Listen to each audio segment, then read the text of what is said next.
ang krimeng kamakailan lang.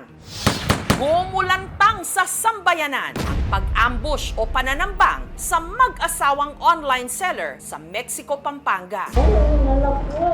At ang mastermind di umano sa pagpaslang sa kanila, kanila raw mismong kumare. Ano ang motibo sa krimen? Mga pare at mare, gaano nyo kalubusang kilala ang inyong mga kumpare o kumare?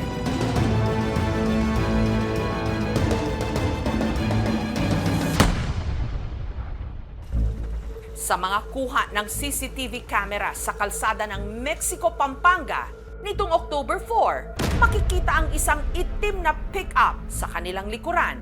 Mapapansing nakabuntot ang dalawang motorsiklo.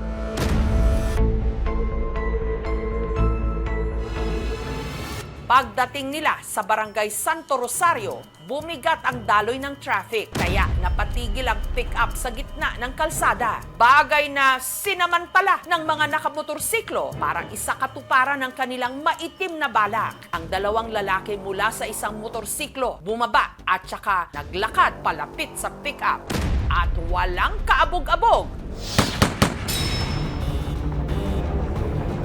Pinagbabaril ang mga sakay nito. Ang dalawa sa apat na pasahero ng pick-up dead on arrival. Ang dalawang biktima, ang mag-asawang Arvin Lulu at Lerma Lulu, mga online seller na sikat sa pagbebenta ng beauty products. Ang pamilya ni Arvin na una nang tumangging magpa-interview sa takot na malagay sa alanganin ang kanilang kaligtasan. Pero nagpaunlak din sila ng panayam kalaunan para humingi ng katarungan sa sinapit ni na Arvin at Lerma. Ayon sa ina ni Arvin, nung araw ng pananambang, tila nagkaroon na raw siya ng pangitain. Mother's instinct, parang may tumamang bala sa akin na mainit. Sinabi sa amin na karoon ng insidente sila ate, which is pinagbabaril daw sila sa Mexico. Pero sa isip ko, ay baka accident. Dadatnan ko pa sila, kuya. Duguan po si kuya, tapos nakita namin yung mga tama niya. Tapos yung niyakap na lang po namin kasi yun na lang po yung kaya namin gawin eh. Masakit po, siyempre, makita mo walang buhay. Makita mo siya, malamig na bangkay. May tama ng bala. Masakit po, sobra po masakit. Sa burol ng mag-asawang Lulu, bumuhos ang pakikiramay. Pero ayon sa mga nag-iimbestiga, ang nagpapatay daw kina Arvin at Lerma o ang mastermind nakiramay din sa burol. Sino siya? Larawan ng isang masayang pamilya, ang pamilya Lulu. Si Arvin, seaman sa loob ng ilang taon bago siya pinauwi ng kanyang misis na si Lerma nitong pandemic. Pagka-uwi ng bansa, naging magkatuwang sila sa pagpapatakbo ng negosyo. As a supportive partner, si kuya, yun yung parang naging way niya din to support ate. Pagsusupply ng beauty products ang negosyo ng mag-asawa. Naging maganda yung chemistry nila together. Si Kuya kasi magaling siya sa process, sa pag-inventory, sa management. Tapos si ate naman, siya yung sa marketing, sa paggagawa ng caption kasi nga more on social media tayo ngayon. Sa negosyo, mga tiyaga sila. Puyat, pagod, chat ng chat sa mga reseller, customer, client niya. Sabayan po ang pag-alaga sa bata. Hanggang nag-boom ang kanilang negosyo. Mula sa pagiging distributor ng beauty products sa Pampanga, naging supplier na sila sa buong Pilipinas. May mga product na rin siyang siniship sa ibang bansa. I think makikita mo na doon yung paano nag-expand talaga yung business nila. Kami bilang magulang, siyempre po masaya kami. Nakikita namin na umuunlad ang kanilang kabuhayan. Dahil nga lumawak na at lumago ang kanilang beauty products business, nagpapasok sila ng mga kasosyo. At ayon sa investigasyon ng pulis, isa sa mga kasosyo nila ang suspect ngayon sa pagpatay sa mag-asawa. Na-locate natin yung motorcycle used by the suspect. Then minanmanan na po ng mga tracker team natin hanggang na-locate natin from the driver, the back rider, yung dalawang spotter. And after that, nag-result na rin sa pag-arrest sa dalawang midman at sa mastermind po natin. Sige. May baril, oh. Kaya nagkasaagad sila ng entrapment operation. Sa kuha ng drone, kita kung paano pinalibutan ng mga pulis ang dalawang sasakyan na lula ng mga suspect. Sige. May baril, oh.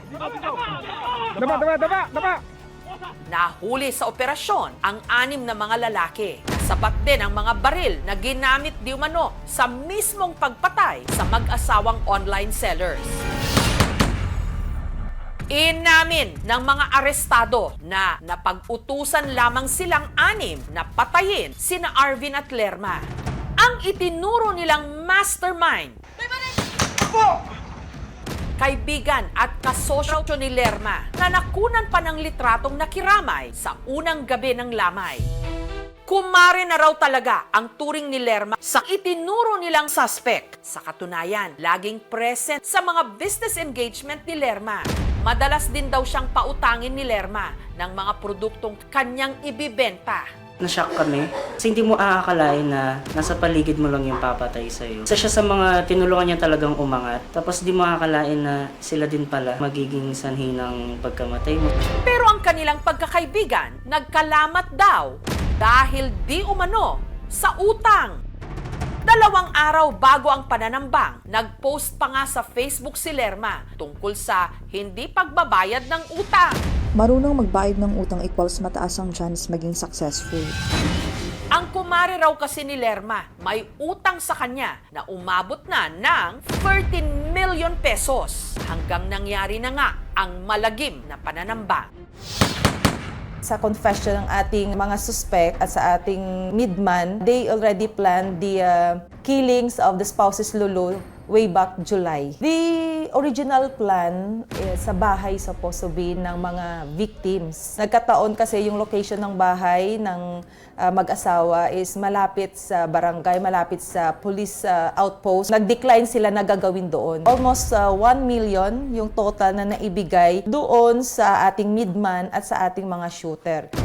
We already filed a 2 counts murder against them. That includes the at-large. Mayroon pa tayong ifa-file sa kanila sa mga nakuhanan natin ng mga explosives at baril. Ifa-file ba namin by next week para po lalo mapadiin ang mga suspects natin. Yung parusa doon sa murder ay tinatawag na reclusion perpetua o pagkakakulong na 20 years to 40 years. Hindi ito bailable when the evidence of guilt is strong. Para doon sa mga tumulong sa mga gunmen, pwede silang makulong from 12 years to 20 years. So if we are going to enter a business partnership or with a collaborator, kailangan alam natin yung kanilang background. Yung sa pangungutang, kailangan meron talagang clear boundaries ang bawat isa at naka-arrange pagkuha ng financial resources. Kasi nga kapag nanonormalize na nagsimula sa maliit, habang patagal ng patagal, nasasanay na yung bawat parties na kumuha dun sa pondo. Sinampahan namin ng 2 counts of murder dahil may mga financial transactions na galing sa kanya. To clarify po, hindi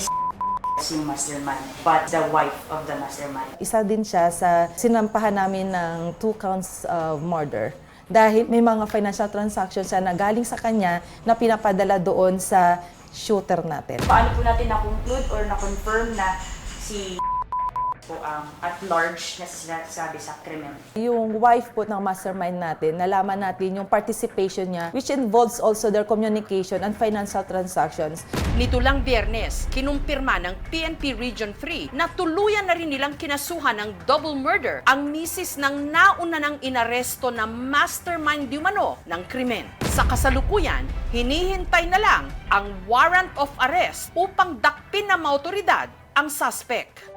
Sa pamilya ni na Arvin at Lerma, ang natira na lang, mga alaala. Pagmahal silang anak sa mga magulang. They are blessed now kasi mahal nila yung parents nila. Isa din siya sa malaking impact ng pag-aaral ko. Siya yung nagbabayad ng tuition ko.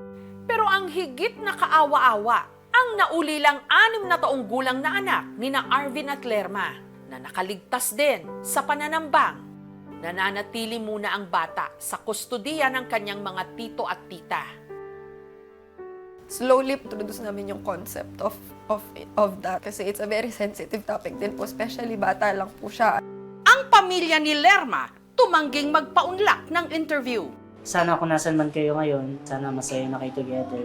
Sana po mabilis na lang para naman mapagaan ng aming mga kalooban.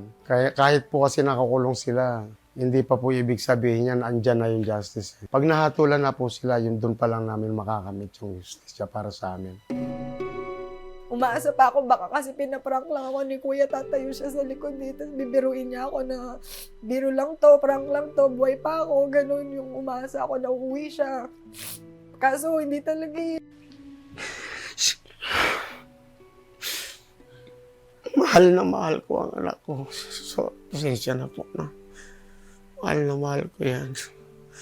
Wala po katumbas yung pagmamahal namin sa kanya.